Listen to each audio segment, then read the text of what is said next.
어느 날 길을 가시던 예수님이 날 때부터 볼 수 없었던 사람을 만나셨습니다.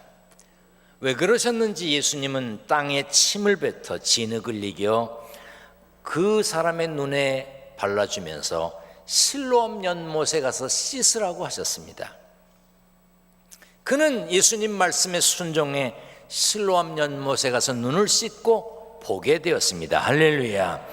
그가 밝은 눈으로 다니는 것을 본 사람들이 놀랐습니다. 어떤 사람은 눈 뜬 이 사람이 그 사람이라고 했고, 어떤 사람은 그럴 리가 없다, 그와 비슷한 사람일 거라고 말했습니다. 앞을 보지 못했던 사람은 자신이 앞을 보지 못하고 구걸하며 살던 그 사람이라고 밝혔고, 어떻게 눈을 뜨게 되었는지 설명을 했습니다. 예수라 하는 그 사람이 진흙을 이겨 내 눈에 바르고 나더러 실로암에 가서 씻으라 하기에 가서 씻었더니 보게 되었노라. 사람들 사이에 눈 뜬 사람이 안못 보던 그 사람이 맞는지 아닌지 논란이 되었지만 문제는 따로 있었습니다. 요한복음 9장 14절은 그 일이 있던 날을 이렇게 설명합니다. 예수께서 진흙을 이겨 눈을 뜨게 하신 날은 안식일이라. 당시 유대 전통에 따르면 안식일에는 어떤 일도 할 수 없었습니다. 물론 지금도 정통파 유대인들은 그렇습니다. 얼마 전에 지금 이스라엘이 연정이거든. 이 당 저 당이 합친 그 연정인데 안식일에 뭘 했다고요? 장관 하나가 사표냈습니다. 안식일에 일하는 나라의 장관을 할 수 없다, 사표냈어요. 안식일이 그런 날입니다. 그런데 병든 사람을 치료했더라도 예수님은 일하는 것에 해당되었기 때문에 안식일을 범한 것이었습니다. 바리새인들은 예수님이 안식일 규정을 위반한 것을 두고 논쟁을 벌였습니다. 안식일에 이런 것을 행하는 것을 보니 예수님은 하나님께로부터 온 자가 아니다. 아니, 그러면 하나님께로부터 온 자가 아니면 어떻게 이런 표적을 행할 수가 있겠느냐, 이러면서 논쟁했습니다. 바리새인들은 예수님이 하나님의 아들인 것을 부정하는 사람들이었어요. 그래서 안식일에 눈을 뜨게 했다는 것을 믿지 않으려고 했습니다. 바리새인들은 자신들이 원하는 답을 얻기 위해 그 사람의 부모를 불러서 정말 태어날 때부터 장애를 가졌는지 확인받으려고 했습니다. 그래서 부모가 말합니다. 이 사람이 우리의 아들인 것과 맹인으로 난 것을 아나이다. 부모는 날 때부터 보지 못했음을 확인해 주었습니다. 그런데 덧붙여 이렇게 말했습니다. 그러나 지금 어떻게 해서 보는지 또는 누가 그 눈을 뜨게 하였는지 우리는 알지 못하나이다. 그에게 물어보소서. 그가 장성하였으니 자기 일을 말하리이다. 그가 어떻게 나았는지, 어떻게 보게 되었는지, 장성했으니 다 큰 어른이니 그에게 물어보라고 대답을 회피했습니다. 거기에는 이유가 있었습니다. 22절에 그 부모가 이렇게 말한 것은 이미 유대인들이 누구든지 예수를 그리스도로 시인하는 자는 출교하기로 결의하였으므로 그들을 무서워함이로라. 예수님께 고침받은 사람의 부모는 예수님을 그리스도, 구세주, 메시아, 하나님의 아들로서 우리 아들을 고쳐주었다고 하면 출교당할 것을 알기 때문에 이미 유대인들이 예수님을 구세주로 고백하면 출교하기로 결정했던 것을 알기 때문에 그렇게 말했던 겁니다. 출교는 회당 출입을 금하는 겁니다. 지금도 교회에는 출교라고 하는 벌이 있습니다. 출교를 당하면 모든 직책과 권한을 박탈하고 교회 밖으로 내쫓는 것을 말합니다. 회당은 유대인들의 모임 장소이자 예배드리는 곳입니다. 당시 유대인의 생활 구조는 회당 중심으로 이루어졌습니다. 그러므로 회당 출입을 금지하는 출교를 받으면 유대인 공동체로부터 추방을 당하는 무서운 형벌입니다. 유대인들 사이에서는 출교당한 사람과 물건을 사고 파는 거래를 할 수가 없었고, 출교당한 사람과 음식을 함께 나눌 수도 없었고, 출교당한 사람 곁에 가까이 있어도 안 됐습니다. 한 2m 이상 떨어져 있어야 돼요. 출교당한 사람이 죽어도 그를 위해 슬퍼하거나 울 수가 없게 되어 있습니다. 그러므로 출교란 회당 출입을 금지하는 것은 물론이고 사회적으로 완전히 매장시키는 일종의 형벌입니다. 출교당한 사람은 인생이 끝이라 이렇게 표현해도 과언이 아닐 것입니다. 그러니 시각장애인의 부모는 예수님이 자기 아들을 고쳐준 것을 알았더라도 말하기 어려웠습니다. 그리고 여러 가지 정황상 그 부모는 예수님이 고쳐준 것을 알았던 것 같아요. 그래서 출교의 위험을 피하고자 그가 장성하였으니 그가 성인이니 그에게 물어보십시오. 우리에게 묻지 마십시오. 대답을 회피했습니다. 요즘도 그렇지만 2000여 년 전에 장애를 가지고 산다는 것은 참으로 어려웠습니다. 당연히 경제적으로도 어려웠지요. 요즘처럼 불편한 분들을 배려하는 시대도 아니었어요. 사실 우리나라가 불편한 분들을 배려하는데 앞장서는 나라는 아닙니다. 많은 경우 장애를 가진 분들을 배려하지 않습니다. 아주 못된 사람들이 있어요. 여러분, 아무리 바쁘고 힘들어도 장애를 가진 분들이 자동차를 대도록 배려한 장소에 차를 대면 안 됩니다. 그거는 장애를 가진 분이 어느 때든지 오셔서 댈 수 있게 해야 합니다. 여러분, 몸이 불편한 분들을 배려하고 사는 것은 그게 사람의 도리예요. 그건 예수 믿고 안 믿고를 떠나서 당연히 해야 되는 일입니다. 우리들 대부분은요, 몸이 불편합니다. 연세 드신 분들, 걷기 힘든 분들 많지요. 무릎이 아프신 분들이요. 장애예요. 안경 끼신 분들 장애입니다. 나이 들어서 작은 글씨가 안 보여서 돋보기를 써야 되는 것 일종의 장애예요. 귀가 잘 안 들리는 분 장애입니다. 앞이 보이지 않는 분 장애입니다. 우리가 모두가 장애를 갖게 될 것이고 장애를 가지고 있습니다. 그런데 장애를 가진 사람을 배려하지 않는다? 그건 사람도 아니에요. 이런 장애를 가진 앞을 보지 못하는 불편함을 가지고 있던 아들이 예수님을 만나 눈을 떴습니다. 생각해 보세요. 얼마나 좋았겠습니까? 말로 표현할 수 없을 만큼 좋았습니다.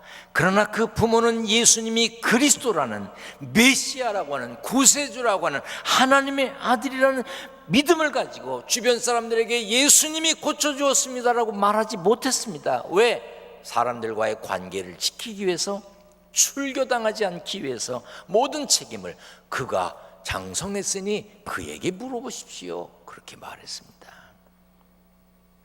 예수 믿는 우리도 그 부모처럼 행동할 때가 있습니다. 예수 믿는 사람이기 때문에, 기독교에 등록했기 때문에, 집사, 권사, 장로, 교사, 찬양대, 선교회를 하기 때문에 져야 하는 짐이 있어요. 기꺼이 감당해야 되는 무거운 것들이 있습니다. 그 짐을 다른 사람들에게 떠넘기는 사람들이 있어요. 예수님을 그리스도로 믿기 때문에 지고 가야 되는 짐이 있다면, 지고 가야 되는 짐이 생겼다면 기꺼이 져야 합니다. 그것이 예수 믿는 사람들의 자세입니다. 예수 믿는 사람이 아닐지라도 사람은 가정에서 져야 할 짐이 있습니다. 여러분이나 저나 가정에서 져야 하는 짐, 지고 가야 되는 짐이 있다면 기꺼이 감사함으로 지고 가시기를 주님의 이름으로 부탁드립니다. D.L. 무디 목사님 이런 말씀하셨어요. 사람은 그의 가족이 그가 크리스천임을 알도록 살아야 한다. 가족들이, 아버지가, 어머니가, 자식이, 형제가 그는 참으로 그리스도인이다, 그는 예수 믿는 사람이다 라고 인정할 수 있어야 된다는 말입니다. 예수의 향내가 나야 해요. 그래서 디모데전서 5장 8절에 이렇게 말했습니다. 누구든지 자기 친족, 특히 자기 가족을 돌보지 아니하면 믿음을 배반한 자요 불신자보다 더 악한 자라고 그랬습니다. 우리 교회 성도들 중에도 오랜 병을 앓고 있는 가족 때문에 장기간에 치료받는 가족 때문에, 치매를 앓고 계신 부모님이나 혹은 남편이나 아내 때문에 힘들게 지내는 분들이 계십니다. 참으로 어려운 일입니다. 어떤 때는 교회 기도실에 와서 펑펑 울고 갑니다. 안 하겠다는 것이 아니라, 하나님 이기게 해주세요, 감당할 힘을 주세요, 그리고 기도하고 가십니다. 그래도 힘들어도 지고 가야 될 짐이니까 기꺼이 지고 가야 하지 않겠습니까? 눈물 나지만 조금만 더 참고 견디면 여러분들의 수고가 헛되지 않고 천국에서 해같이 빛나게 될 것을 믿습니다. 어떤 경우에도 장기적인 병을 앓고 계신 분을 모신 그런 가족들, 치매를 앓고 계신 가족들을 모신 분들 함부로 말하면 안 됩니다. 어떤 경우에도 남의 얘기라고 함부로 말하면 안 됩니다. 모시고 계신 것만으로도 칭찬받을 일입니다. 속썩이는 자녀가 있는 집도 있습니다. 그렇다고 그 자식 버립니까? 그래도 지고 갈 수밖에. 예수 믿는 우리는 가정에서 삶의 짐도 져야 하지만 삶의 현장에서 맡은 일도 잘 감당해야 합니다. 하나님의 사람으로 부끄러움이 없도록 최선을 다해야 합니다. 요셉처럼 주인이 모든 것을 맡길 수 있는 사람으로 살아야 합니다. 저 사람 참으로 하나님을 믿는 사람이다, 저 사람 참으로 하나님을 믿을 뿐 아니라 저 사람이 믿는 하나님이 저와 함께하는 것 같다, 그런 소리를 들어야 합니다. 소금은 녹아져야 짠맛을 냅니다. 빛을 보려면 무언가 다 없어져야 합니다. 희생과 고통이 두려워 예수님 만난 사람으로서의 삶에서 져야 될 책임을 다른 사람에게 떠넘긴다면 그리스도의 향기는 나지 않습니다. 맛을 낼 수가 없습니다. 빛을 발할 수 없습니다. 어떤 모임이든지 그 모임에는 회칙이 있습니다. 규정이 있어요. 그 회칙에 어긋나면 어떻게 합니까? 회원을 박탈합니다. 어떤 사람은 참 좋아, 그런데 모임에 안 와. 그럼 어떻게 해야 돼요? 나중에 회원으로서의 이름을 빼지요. 어떤 사람은 참 좋아, 모임에도 잘 와, 근데 회비를 안 내. 그 사람은 어떻게 합니까? 결국은 이름을 뺄 수밖에 없습니다. 어떤 모임이든지 회원이 되려면 그에 맞는 의무를 감당해야 합니다. 예수 믿는 여러분은 교회에서 어떤 의무를 지고 있으십니까? 그 의무를 잘 감당하고 있는지요? 예수님은 자신을 내어주실 정도로 교회를 사랑하셨습니다. 에베소서 5장에 보면 남편들아 아내 사랑하기를 그리스도께서 교회를 사랑하시고 그 교회를 위하여 자신을 주심같이 하라. 예수님은 교회를 위해서 자신을 주셨어요. 사도행전 20장에 보면 그래서 하나님이 자기 피로 사신 교회라고 그랬어요. 이 교회는 하나님 피로 값주고 사신 교회라는 말입니다. 예수 믿고 교회의 일원이 된 우리는 교회를 위하여 자신을 주신 예수님처럼 교회를 사랑해야 합니다. 눈물로 기도하고 봉사에 땀을 흘리며 수고 희생을 통해 교회의 사랑함을 드러내야 합니다. 여러분 교회를 사랑하십니까? 이 건물을 말하는 게 아닙니다. 예수 이름으로 모인 그리스도의 모임을 사랑하는 거예요. 우리는 11월이면 비전 성전으로 옮겨갈 것입니다. 이 건물을 놓고 간다니까 서운해하는 분들이 많이 계십니다. 이 예배당을 지을 때 헌금하셨고 눈물로 기도했던 분들이 더욱 그러실 겁니다. 제 마음도 다르지 않습니다. 아니요, 오히려 제가 더 가슴 아프고 눈물이 날 정도로 기가 막힙니다. 저는 이 건물을 지을 때 최선을 다했습니다. 제가 미국에서 살다가 돌아와서 담임 목사가 돼서 이 건축을 할 때 제 목회의 마지막이라고 생각하고 제 인생의 마지막이라고 생각하고 최고의 설계를 했고 최고의 건축가들을 동원했습니다. 저는 건축을 공부하지 않았기 때문에 설계 도면을 받는 날부터 매일 정말 제 손자죽이 날 만큼 손때가 묻을 만큼 매일 도면을 보고 익혔습니다. 그날 공사는 어디를 하는지 뭘 하는지. 나중에는 제가 하도 보니까 도면을 외웠어요. 얼마나 들여다봤으면 도면을 외웠어요. 건축하는 동안에 현장 소장도 알지 못하는 걸 제가 찾아냈습니다. 이거 틀렸다. 그랬더니 아니라는 거야. 우기지 말고 도면을 봐라. 깜짝 놀래. 어떻게 아시니? 왜 몰라? 외웠는데. 날마다 헬멧을 쓰고 건축 현장에 있었습니다.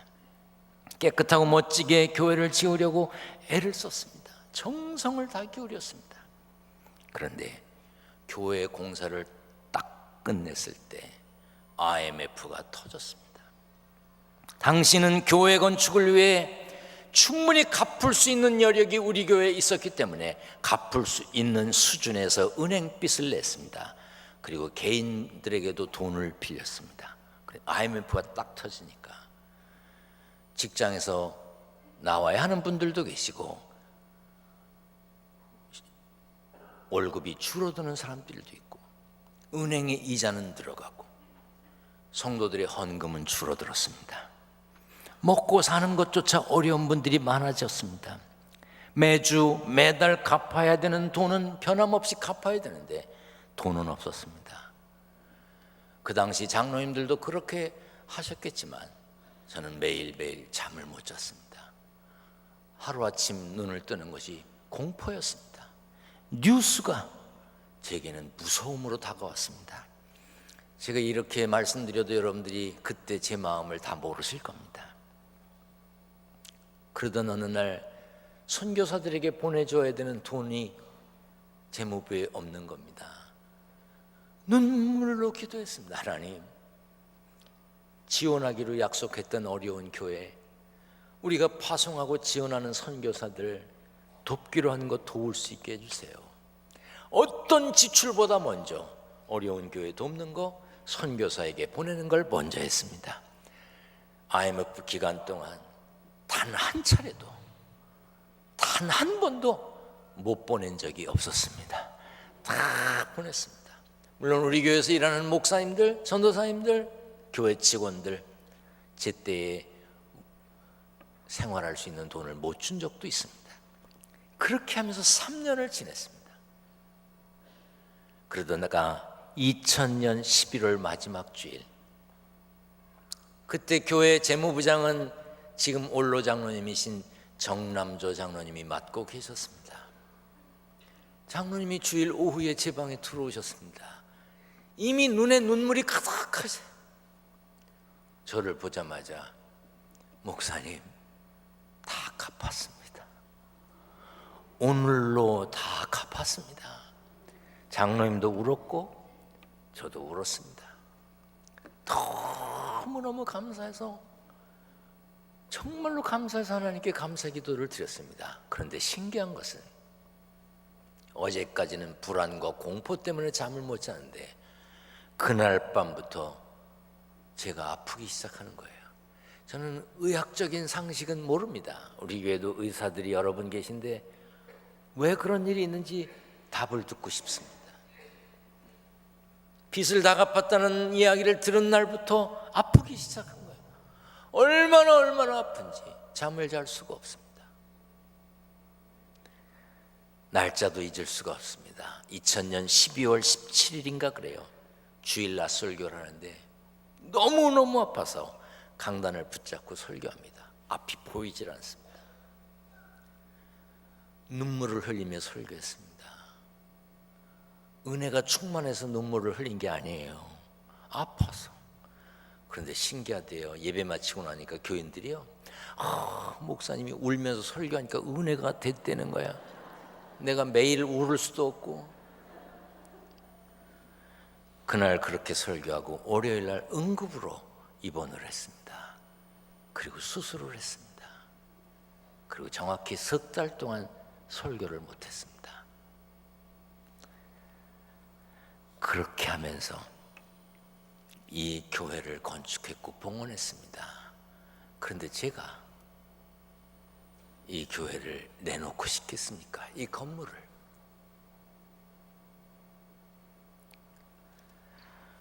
더 나은 길을 위해, 교회의 장래를 위해 교회를 옮겨가기 위해서 마음을 정했고 결의를 했지만 제가 제일 힘듭니다. 뭘 알고나 말해야지. 함부로 말하는 사람들이 있어. 여러분, 기둥교회를 사랑하십니까? 좋은 교회라고 생각하십니까? 많은 사람들이 좋은 교회를 찾으려고 합니다. 그렇게 해서 출석할 교회를 정할 때 여러 교회를 다녀보고 정합니다. 어떤 사람은 두세 달 다녀보고 정하고 어떤 사람은 3년씩이나 다녀보고 정합디다. 그렇게 해서 정하셨습니까? 이 교회가 정말 좋은 교회입니까?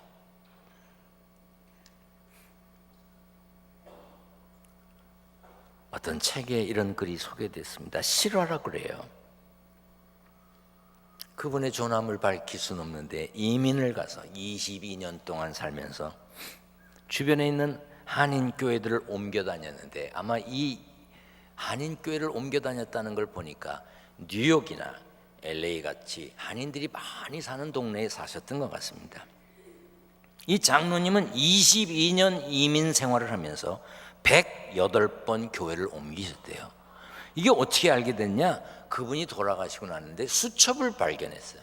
거기에 옮겨 다닌 교회의 단점을 다 적어놨어요.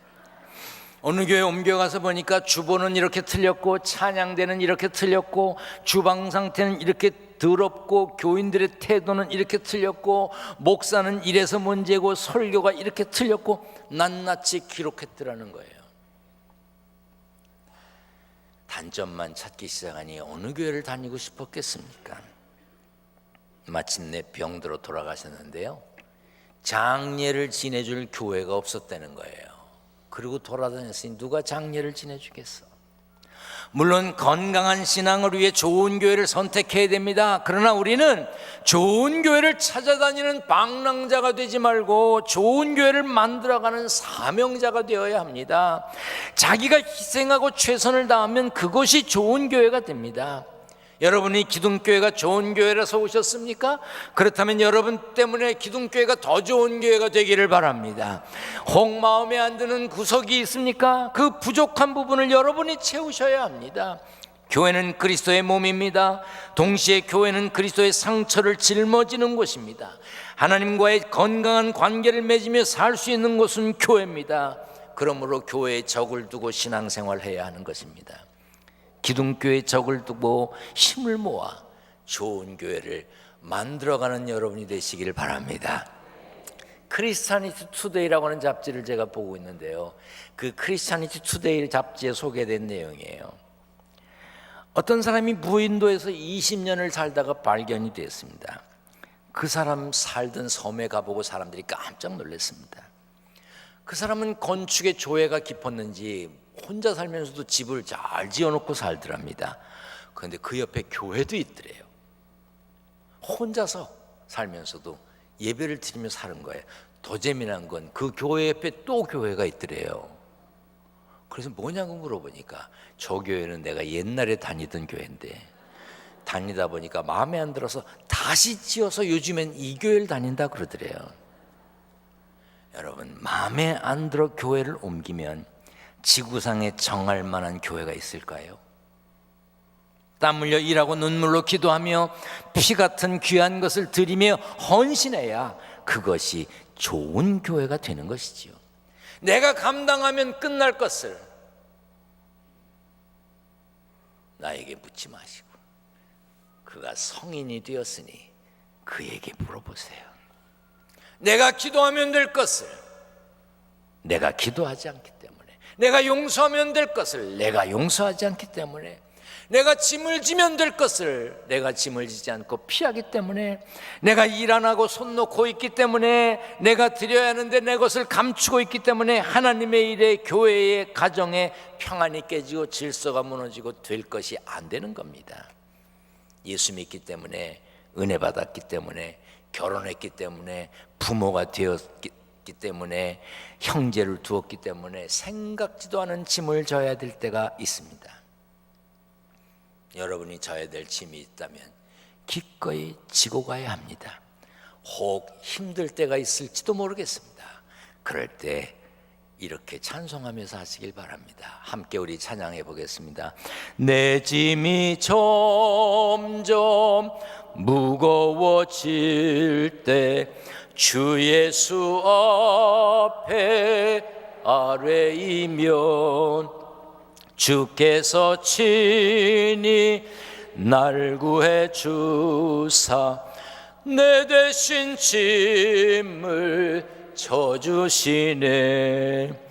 무거운 짐을 나홀로 지고 견디다 못해 쓰러질 때 불쌍히 여겨 구원해 줄리 은혜의 주님 오직 예수. 사람들은 내 짐을 대신 져주지 못합니다. 그러나 예수님과 함께 믿음의 짐, 인생의 짐을 지고 가면 저 높은 곳을 향해 가는 그 발걸음이 가볍고 마침내 하나님을 만났을 때 잘했다 칭찬받는 주인공이 될 줄 믿습니다. 그 자리에 주인공 되시기를 축원합니다. 축원합니다.